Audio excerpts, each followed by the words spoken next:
Welcome back to the Information Online in-depth session on leadership.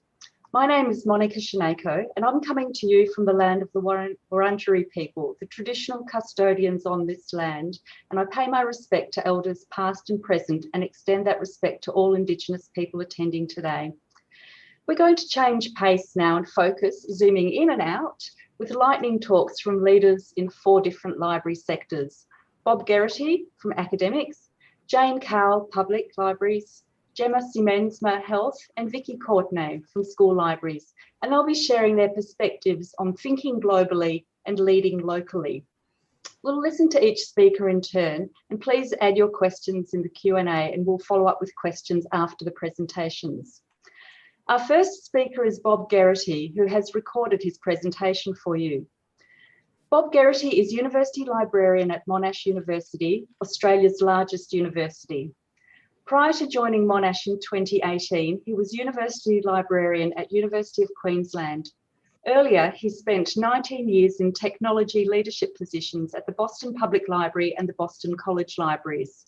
Bob is particularly interested in the application of current and emerging technologies to ensure that library collections, spaces and services remain relevant in the digital environment and deliver the greatest possible benefit to library users. Bob is a member of the board of the Council of Australian University Librarians, CAUL, and provides oversight to CAUL's content procurement program. He's unofficially the CAUL Chief Negotiator. Over to Bob. Good afternoon, everyone. Apologies that I can't be with you in real time today. I'll be talking today about one aspect of CAUL's efforts to progress our open access agenda, which is to leverage, or at least try to leverage, the relatively large amount of money that Australian university libraries spend each year on subscriptions to scholarly journals. Before I begin, I'd like to acknowledge Angus Cook, CAUL's Director of Content Procurement in the National Office. Angus is the critical human resource behind CAUL's procurement activities. Most of you are probably at least generally familiar with CAUL, but perhaps not aware of the ways in which CAUL has been working in support of open access and open scholarship more generally. Given that one of the key pillars of academic libraries is to collectively ensure access to the scholarly record, it should be no surprise that CAUL broadly supports efforts to remove as many barriers as possible that prevent researchers in the broader community from easy access to the published results of the research undertaken at universities and research organizations across the globe. Key among those many barriers is the ubiquitous paywall, and the current scholarly publishing business model, which relies on libraries paying substantial license fees to publishers to create pathways through those paywalls for their institutional users. The primary channel for CAUL's activities supporting open scholarship has been the Advancing Open Scholarship Strategic Program, directed by Catherine Clark, University Librarian at Curtin University and a fellow member of the CAUL board. The Advancing Open Scholarship Program has undertaken a number of projects and initiatives, as you see here, and I won't go through the list, but just point out the first item, which is very much in line with the Think Globally, Act Locally theme of this session, as we have seen that in other parts of the world, having a national strategy is critical to advancing open scholarship. So how does Australia sit in relation to the rest of the world in terms of research publications outputs and the degree to which those outputs are open access? I'll just run very quickly through a few numbers pulled from the Dimensions database to illustrate. Here we see that over the past 5 years, the global total of published research outputs was nearly 26.6 million, with Australia ranking 10th in the world, looking purely at the volume of outputs. So relatively high level of output in relation to the population of Australia in a global context. How open are those outputs? We can see here that in terms of the outputs published over the last 5 years, Australia is a bit behind the global average in terms of open access, with 46% of outputs OA compared to 48% globally. We can also see the clear differences in types of open access being preferred, with gold open access more predominant globally and green open access representing a much higher proportion of the OA total in Australia. So overall, Australia is slightly behind the global average in terms of overall OA numbers, but not alarmingly so. But if we just look at more recent publications, the picture is slightly different. So looking at 2020 publications, 51% of the global outputs were open access and only 45% of Australian outputs OA. And again, we see a higher proportion of green OA in Australia than globally.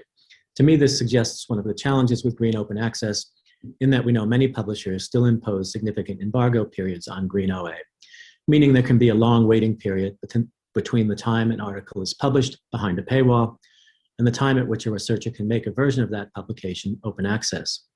If we revisited this data a year from now, Australia's green and overall OA percentage would likely be higher. But again, this would reflect the fact that many publications would have remained paywalled for a period of time after publication.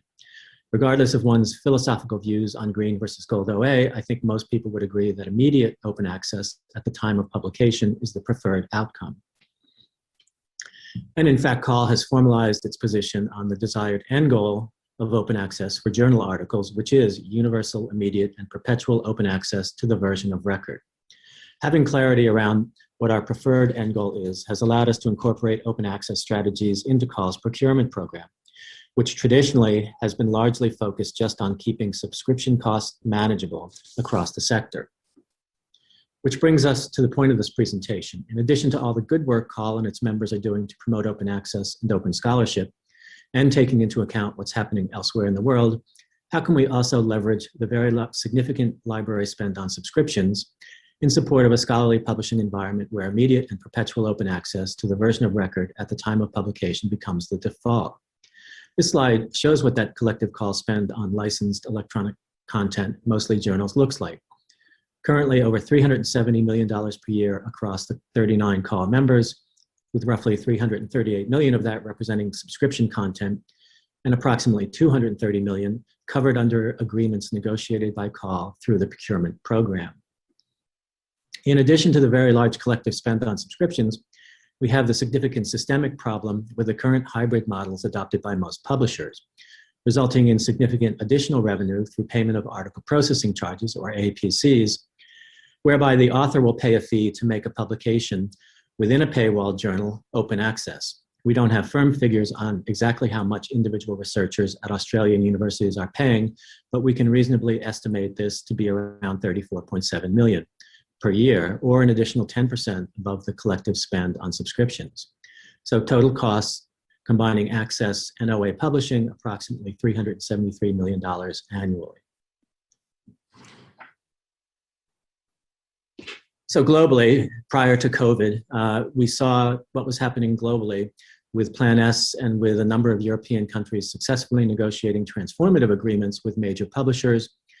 And CAUL did begin looking at negotiating transformative agreements with several of the publishers we work with, following the principles you see here, with an overarching goal of bringing the total costs under control and ensuring that as much Australian research as possible was openly accessible.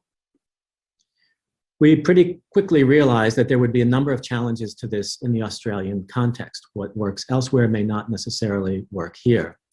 So we immediately saw that publishers interpreted the notion of cost neutrality perhaps differently than we did, looking at it as a global concept rather than a national concept, and also considering that the cost that we needed to keep neutral was a combination of subscription plus APC spend and not just the subscription spend, which we have control of in the library sector. Also, a key challenge was the lack of a national approach. There was no ability for us to rechannel the APC funds into the agreements we were trying to negotiate, and a considerable challenge within the consortium around the possibility of having to redistribute the way in which costs are apportioned across the consortium members. So for example, currently subscription costs are based largely on the size of institutions. If we move to a model where publishing costs are based on publication output at an institutional level, that will play out very differently across the sector. And of course, we had differing views among the CAUL membership about the approach to open access and whether we should be doing anything other than green. And we saw in other parts of the world that some of the agreements being negotiated had considerable administrative overhead costs involved in building mechanisms to track level of publishing under the terms of those agreements. But despite those challenges, we did successfully negotiate two initial agreements with small scholarly publishers in the UK, the Microbiology Society and the Biochemical Society. And then of course, COVID hit. That refocused us very clearly last year on containing costs in the subscription environment and not attempting to progress the open access agenda. So we had a 0% campaign across all of our publishing partners and we're very successful with that. So we did manage to contain last year the costs of renewals in a subscription world. And following COVID, we did realize that we needed to reincorporate open access to the strategy. Helpfully, if something good can come out of COVID, the realities of the post-COVID-19 library budget situation really sunk in with publishers, and we've been able to somewhat reset the expectations about revenue they can expect to get from the sector in this part of the world. So we've developed a fast track to OA program that really modifies that global approach to work in the Australian context. It's primarily aimed at small to medium-sized publishers. We clearly define cost neutrality as based on what we are currently spending on subscriptions. We want no publishing caps in those agreements, no non-disclosure requirements, the ability for members to opt in, so no requirement that everyone participate, and very simplified license and agreement templates. So in addition to those two initial agreements, we've successfully negotiated a number of additional agreements since we picked that up again, several of them under that fast track program. We have an additional 5 agreements and some more under consideration. The agreements have provided a number of benefits to those of us who participate, including standardized pricing within CAUL. And previously, many of those were individual arrangements between members and publishers, so we brought them under the CAUL umbrella. Expanded access to paywalled content, removed the APC barrier for researchers at participating institutions, and also having the agreements, I think, facilitates conversations within our own institutions about where OA is headed and what different models might look like. Very briefly, because I know I'm near the end of my time, what that looks like from an institutional point of view. So at Monash, library has long played a role in advocating for OA and supported green open access. We participate in all of the CAUL agreements, and we've recently made public for our researchers a list of all the journals that are covered under those agreements, and researchers publishing into those journals no longer have to pay an APC, and their publications will be fully open access upon publication. So good benefit for us. And then finally, very briefly, where we're taking this going forward. So this year we've got a major round of negotiations with all of the big publishers. And based on our experience last year with the cost containment effort, as well as the experience with the fast track program, we're being much clearer, recognizing the continuing difficult budget situations we all face, and asking all of our publishers to provide 3 proposals to us. Ideally, a 0% increase over current subscription costs, but incorporating OA publishing into hybrid journals. If they can't do that, we want an overall 10% price reduction. And we want additional options for individual members who may be facing particularly difficult budget situations, where they can have further reduction in costs and reduction in content as well. So unbundling, if you will. And then the ability for publishers to craft their own proposal, but incorporating as much of the principles above as we've defined. We're also taking a much harder line on flexibility, the fact that offers need to be opt-in, no non-disclosure clauses, maintaining all existing access arrangements, inclusion of all sites, and including our preferred model for resource sharing. I realize that's been a bit of a whirlwind, and I'll leave it there.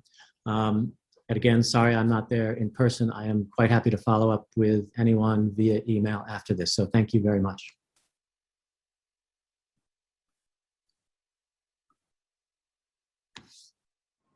Thank you to Bob Gerrity for his presentation, where he talked about leading through advocacy and negotiation to transform access.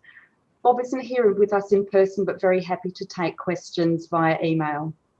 Our second speaker is Jane Cowell, who's the CEO of the Yarra Plenty Regional Library, which recently featured in The Guardian and the ABC 7:30 report about the Yarra Plenty Library Service reaching out to seniors during the COVID-19 lockdown in Victoria.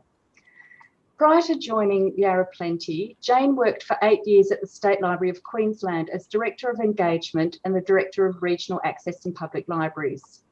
Jane is passionate about public libraries as creative community spaces and their role in connecting communities with technology trends, and sees many opportunities for libraries presented by the rapidly changing digital, social and economic environment. Over to you, Jane.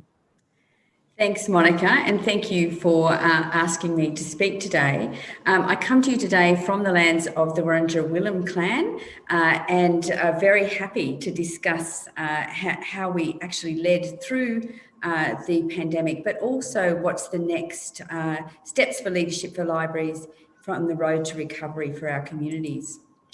So the leadership in a pandemic, we really had to, and I think we heard this from our previous panelists, be very clear about what you're trying to do. We had to actually knuckle down and be quite specific. We had to keep it simple because we couldn't overcomplicate the solution that we were actually going to implement. Safety was foremost in our minds. The user experience had to be at the centre. How do we connect our users back to the library? And we knew that they had to intuitively understand the solution because we couldn't really explain it. We didn't have time to market it.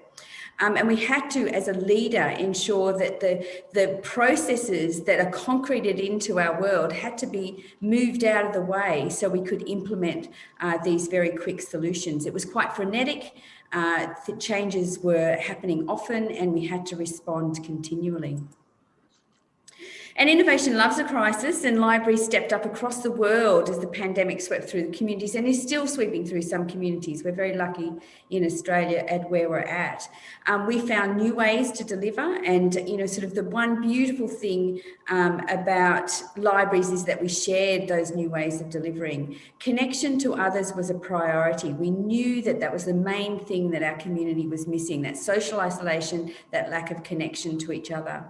And in designing the solutions, we looked outside. We were really looking at what others were doing and sharing what they were doing so that we could actually look for the right solution for our local communities.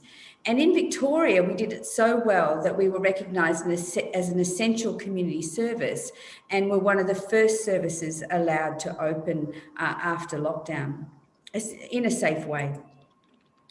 So now we're on the road to recovery for our communities. So what does this mean for libraries and mean for the way we need to change? So we need to ensure that our spaces are inclusive, where cost is not a barrier. We know that our communities have taken a financial hit personally with our local businesses, our local economies. So we need to make sure that our spaces, our programs, the things that we're doing are inclusive and that we're really reducing inequality. We know that the inequality in all of our communities has increased over the pandemic. So our access to technology, that the learning programs that we are going to deliver and are delivering and need to be applicable to reduce inequality. So are they around job resume building? Are they around giving our spaces for online interviews? Are they around really targeted to our local community? And of course, we need to align with our trusted content around information that is being delivered to our communities. We need to drive that positive local partnerships because we also know that physical health and mental health has declined over this past year. So we're not health experts, but who are the positive partners within our communities that we can actually join with to deliver, to really drive positive health impacts in our communities?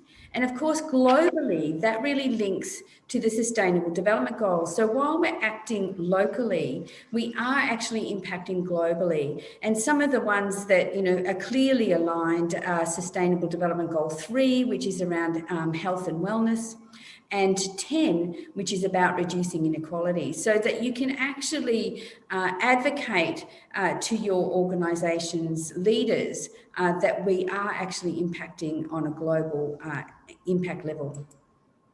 So what does this mean for us? So we have to recalibrate for the new reality.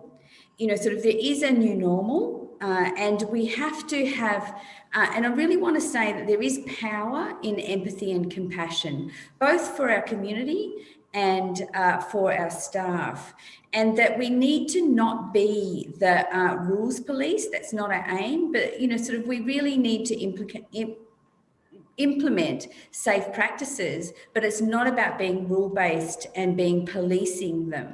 So it's about helping our community understand what they are, and then they'd be happy to do them. We need to have a complete mindset shift. It's really important because we have been really focusing on the now through the last year. What is the new rule? What is our new response? How can we actually move to this thing? Then we have to go back because, sort of there's a COVID infection rate. Then we go forward again and then we go back. So it's been quite frenetic and it's been quite instant. So we need to have that mindset shift that focuses from today, what's going to happen today, to a little bit more future focused, so that we're actually planning for 3 months, for 6 months, for 12 months, for 2 years, so that we actually put, sort of some of that thinking and guide our staff into that future facing focus. But we also have to engender hope for both our staff and our community. So the leadership qualities, sort of that I think, sort of to move us forward in libraries, and also to lead our communities forward after a very anxious time, is about being calm. We need to lessen the anxiety in our staff and lessen the anxiety in our community. So we need in ourselves to have a calm approach and not be anxious. So that self-care for you as a leader, you have to put yourself in that position. So what do you need? What are you self-aware about that, sort of you need to put in place to present a calm front? We need to be confident and positive about the future. And in some library services, that is hard for some of the leaders because you've taken a budget cut, you've taken a staff hit, so how to be confident and positive about the future. So that's not focusing on the now, that's focusing on the future and advocating and building again the evidence that would lead to increased budget. I think we need to be really courageous at this time. We need to radically collaborate. We need to think who are outside of the box for who would be our partners to enable us to deliver in this next 2 years to help our communities on their road to recovery. So it's not about the library doing it all. It's about the library being a really great host, a great partner. The library might get out of the library walls and go into our partner spaces. So what does that look like? So I think that we'll be courageous and not let those concreted processes and concreted ideas rise up to stop us being courageous and innovative going forward.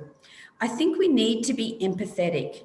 Staff are anxious and staff need to recover too. But empathy is not sympathy. So it's about building accountability for moving our staff forward, and that, what do they need to actually move forward to the next step and open, sort of their recovery up as well.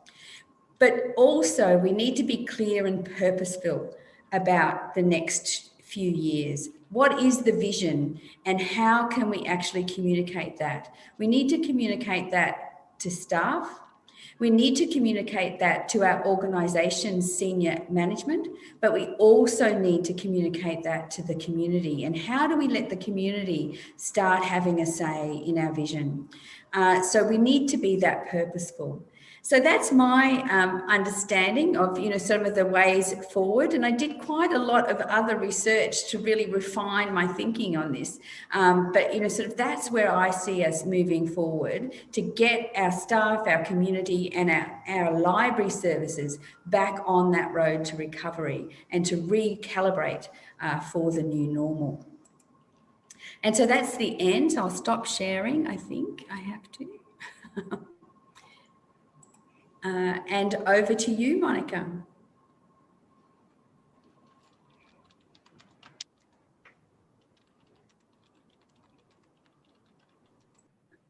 Thank you. Do I?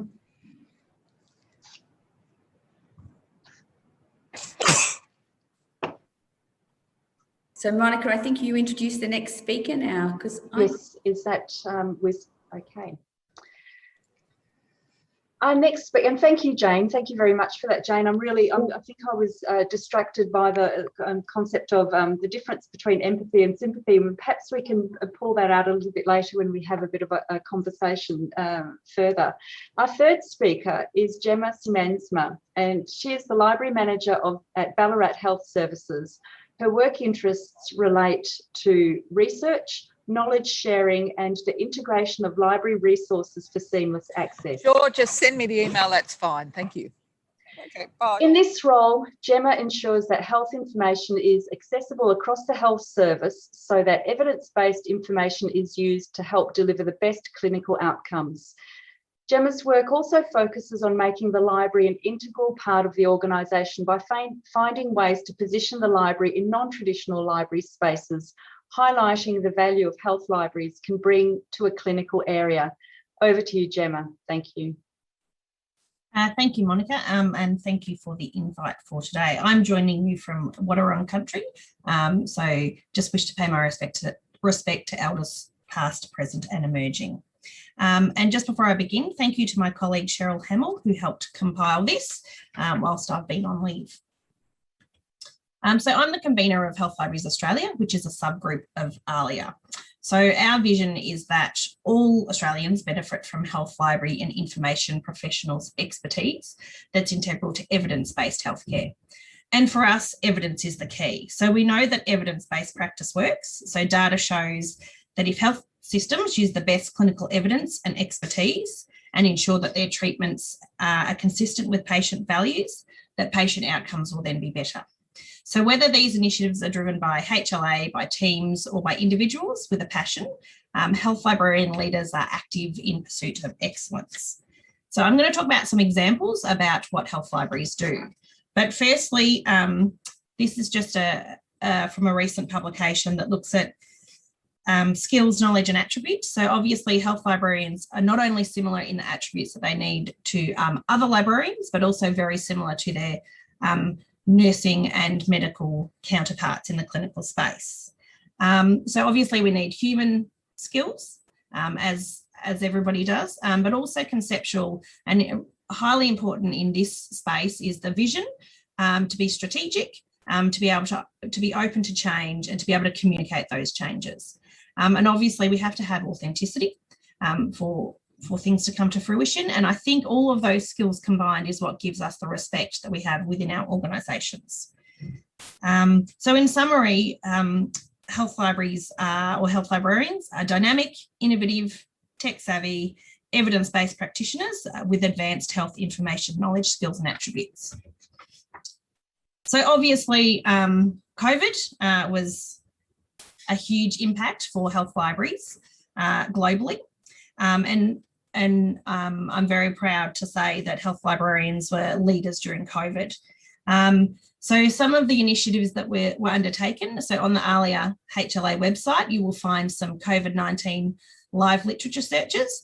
So these were developed, collaborated with international colleagues and colleagues across Australia who have designed expert searches that were about topics of interest specifically related to COVID. Obviously, the massive information that was coming out at the time was overwhelming. And so these searches were compiled and are freely available on a free PubMed platform so that anybody globally can access them. And there's a resources website that accompanies this. I think other ways that librarians or health librarians in particular were key leaders during COVID was the use of librarians' appraisal skills and skills that were required to synthesise evidence. So there's an example in South Australia where a health librarian was seconded to the COVID-19 evidence task force team. So during that time, they undertook searches, gathered evidence, synthesised that, and that's the data or the information that SA Health then put back out to the public. And so obviously that was all with a librarian as part of the team. Other examples were, so one of my colleagues, a new ventilator was being developed in the early days, thinking that there was going obviously to be a mass need for ventilators and a shortage of ventilators. So that had to go through the Therapeutic Goods Association. So a health librarian did all the literature searching to get that data together.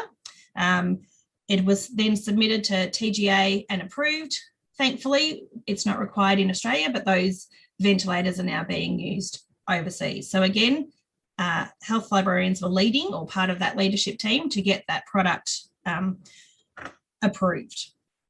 And obviously, especially in the beginning days of COVID, there was rapid updates of policies and procedures, and health librarians sit on those committees to ensure that within hospitals, policies and procedures are evidence-based and current.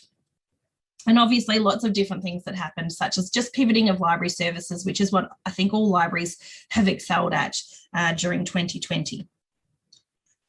So there's other aspects that health libraries play a key role in. So every hospital within Australia is accredited under the Australian National Safety and Quality Health Service Standards by the Commission. And so again, there's some live lit searches on the ALIA website about those in particular. So those topics are related to things like delirium, falls prevention, pressure injuries, etc. So not all hospitals have libraries. So again, these are freely accessible on a platform that's accessible regardless of where you are. If you're in a private hospital or a rural area, everybody can access these.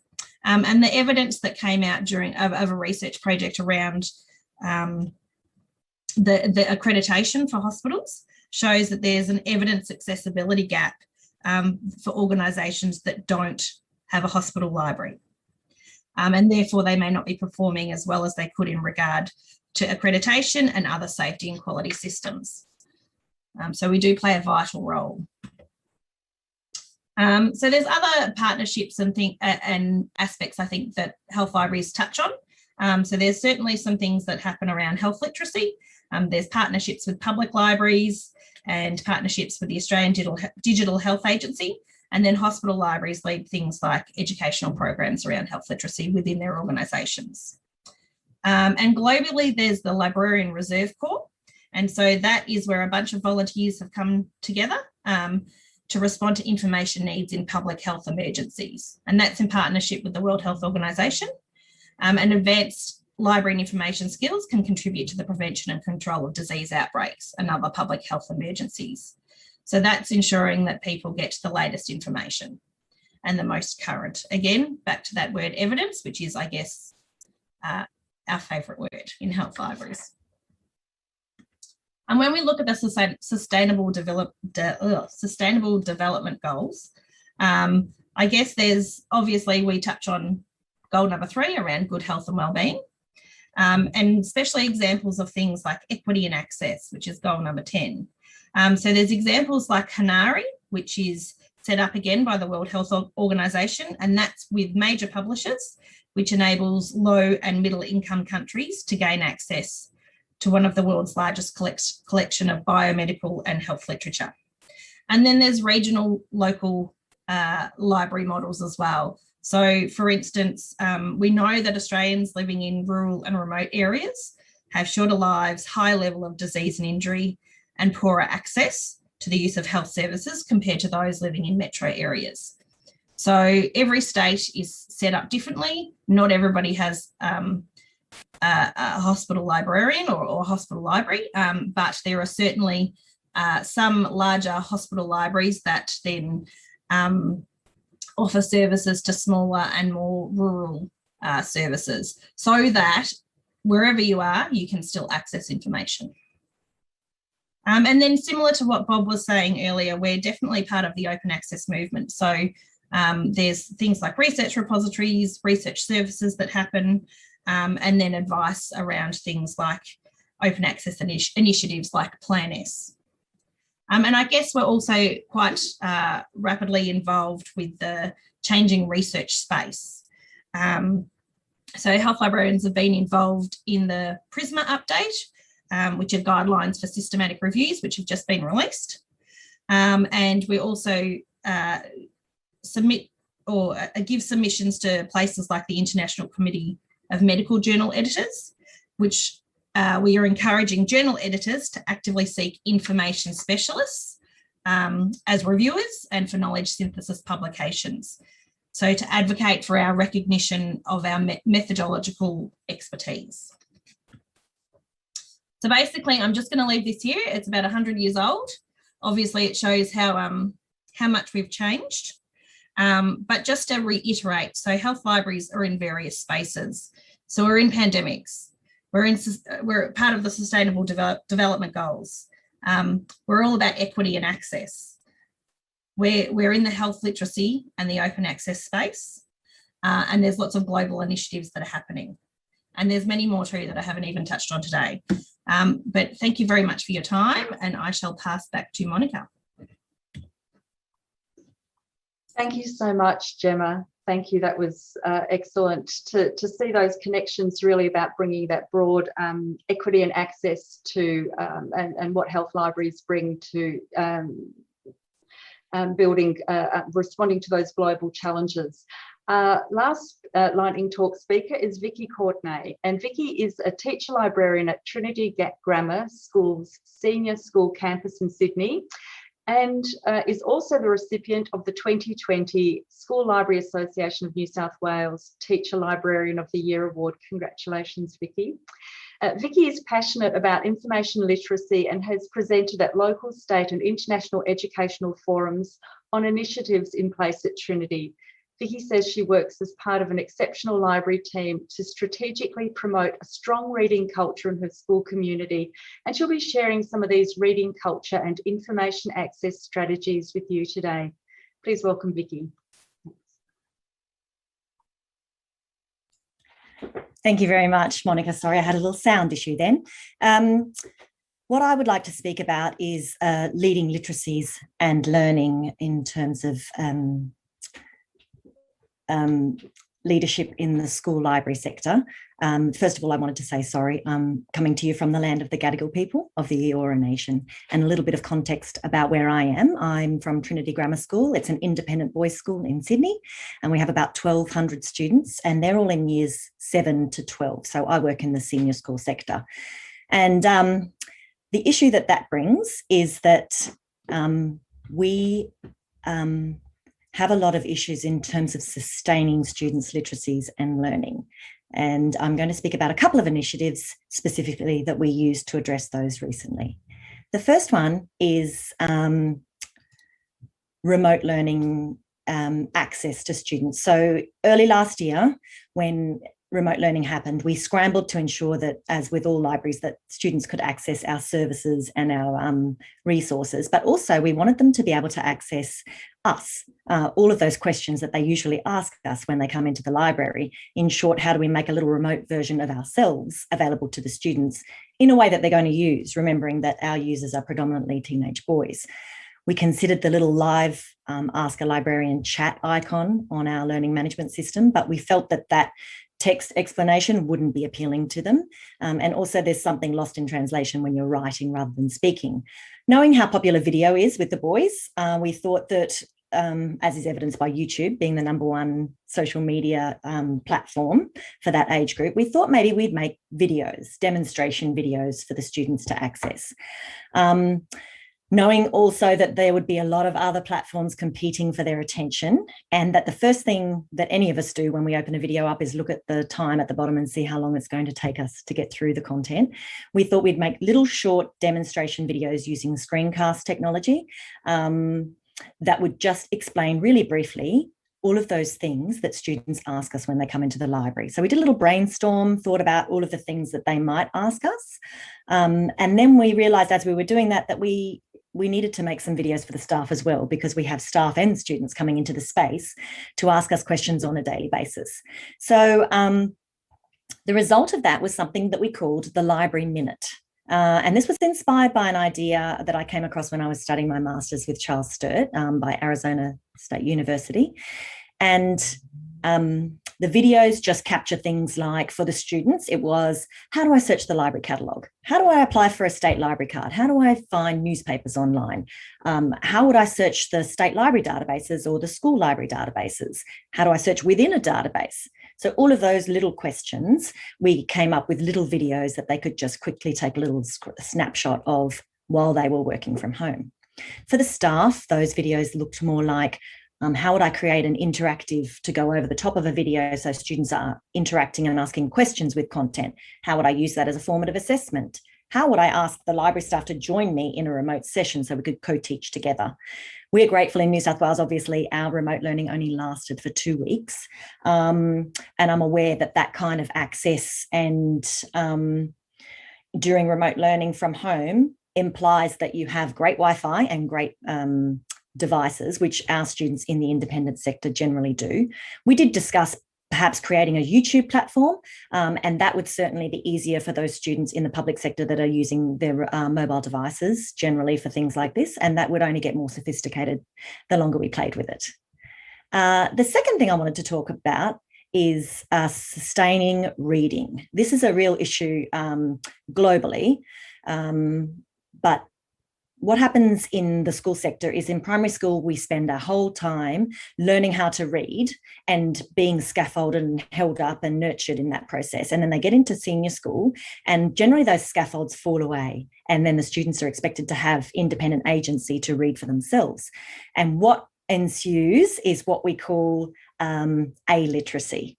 To explain that, it is when people have developed the skills to read, but they've chosen not to. And this is what happens a lot in Australia. There's some PISA data, which is the Program for International Student Assessment, which is attached to the OECD global data.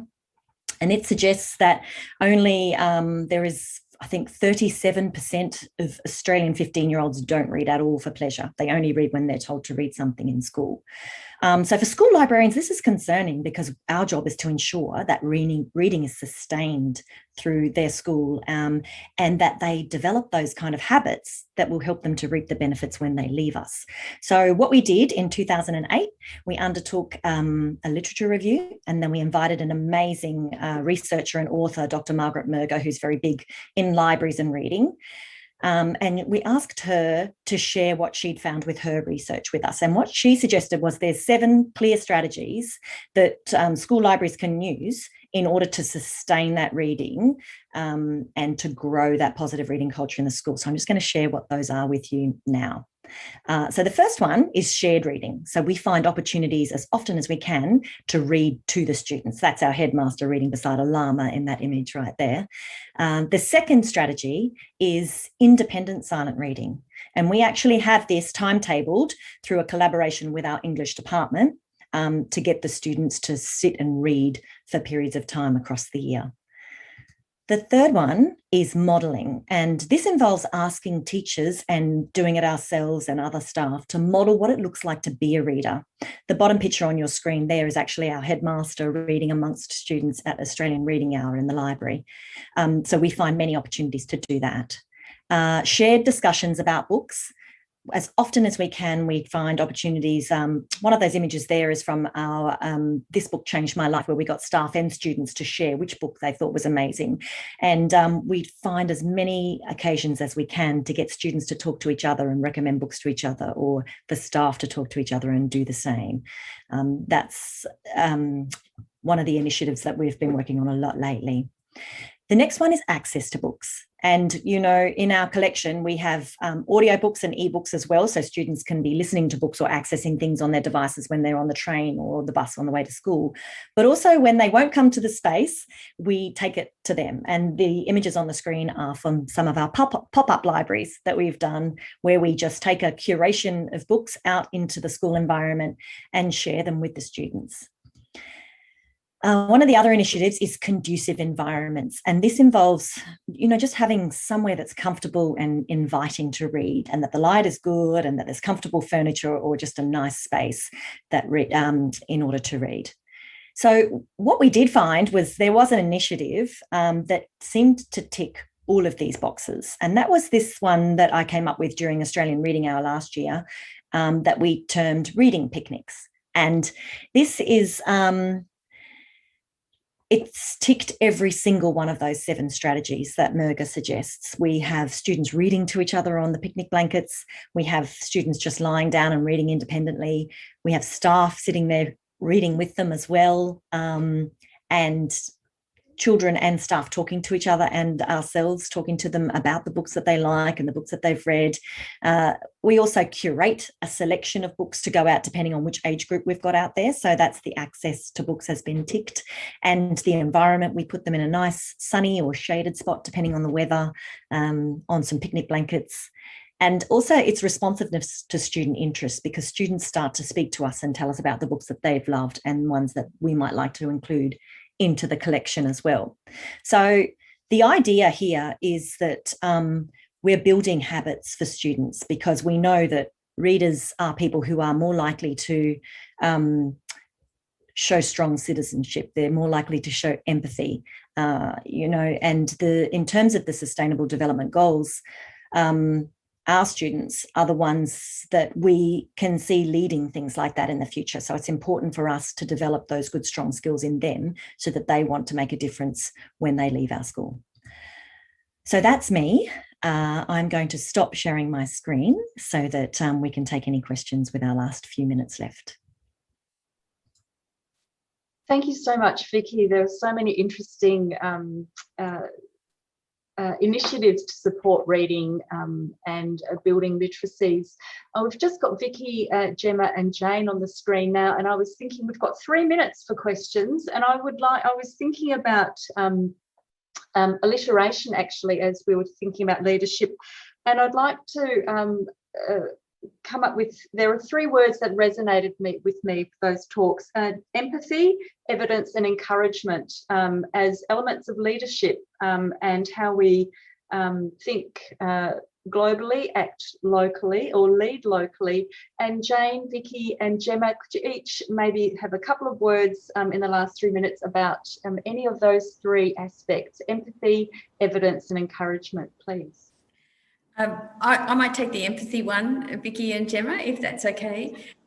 So for me, it's really important that people understand that, sort of empathy is about understanding people. So it's about understanding your community. It's about understanding your staff. So, and where they're coming from and their perspective. It is not sympathy. So sympathy is feeling sorry for them. So that disconnects you from them.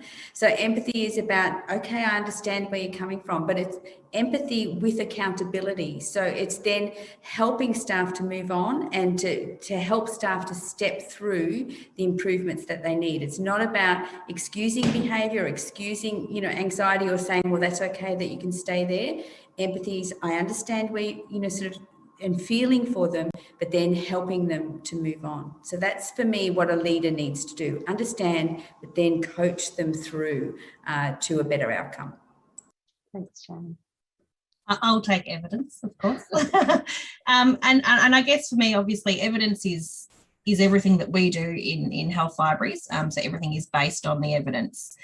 So the research that's out there. But I guess it goes beyond that. So obviously, we need to make people digitally literate, which currently, with the massive fake news that's out there, is a very, very hard gig for anybody, I think. And I think obviously all librarians are facing this, or everybody's facing it regardless of where we are. And so I think that, for me, pinning stuff on evidence, I guess, as leaders is, we need to make decisions ourselves based on evidence. We can't just be ad hoc. We need to, look at the research and change things. Obviously, we, back to what David said, you want to agitate a bit, you want to have a bit of a, cause a bit of trouble, push yourself to the boundaries and do some stuff as well. And obviously that can then become evidence in itself about what to do or not to do.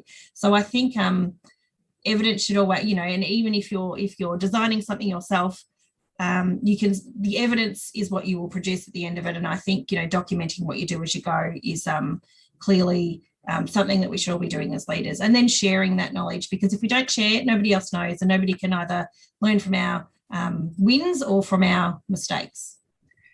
Vicki. Oh, great. I've got 16 seconds. I'm going to talk about encouraging, and that is a big part of our job as school librarians. We're encouraging the next generation of people to be curious, to be empathetic, to be courageous, to make a difference in the future. And it's only with them that we'll address all of those sustainable goals. Thank you so much. I'd like to thank Bob Gerrity, Jane Cowell, Gemma Siemensma and Vicki Courtenay for sharing their leadership insights, thinking globally, leading locally. Thank you so much. We're taking a break now, and the session will recommence at 2:55. Thanks, everyone.